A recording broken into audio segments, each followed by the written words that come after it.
The Barbie movie, an unexpected journey of self-discovery for women? Growing up in the South, I experienced the societal pressure and expectations placed on women. The belief ingrained in me was that success as a woman meant trying to be like a typically white man, an unattainable goal.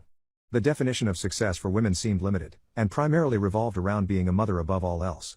It was a message intended to challenge the patriarchal values passed down by our ancestors, but often fell short.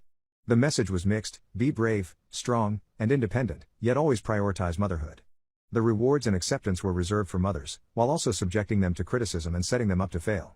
Society urged women to be humble and self-deprecating, making it difficult to embrace any compliments or positive recognition. Confidence, seen as a negative trait, was believed to threaten others due to the potential power it held. The confusion between wanting life to be different and the reality of societal expectations left me uncomfortable. The fear of aging was instilled in me, as if growing older meant becoming ugly and nearing death. The emphasis on youthfulness placed immense pressure on women to maintain their appearance, as their value and desirability were tied to it. Consistently, there was an internal struggle to never be too much. This ever-changing definition left women perpetually uncertain and unaware of failing until it was too late.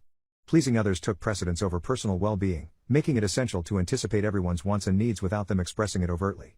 Motherhood was presented as the ultimate identity, requiring women to lose themselves within it, which conveniently made them easier to control. As an adult, I have had to unlearn many of the lessons ingrained in me during my childhood. I was labeled a tomboy, but was simultaneously expected to conform to traditional gender roles.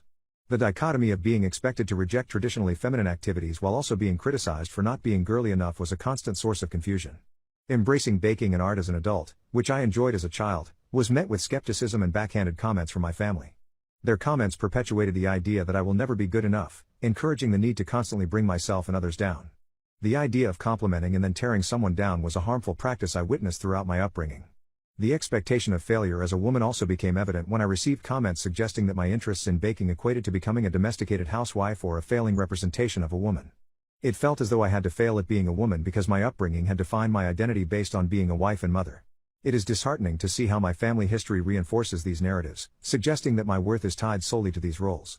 However, I believe in embracing my own choices and breaking free from these societal expectations, recognizing that my identity is multifaceted and goes beyond these narrow definitions.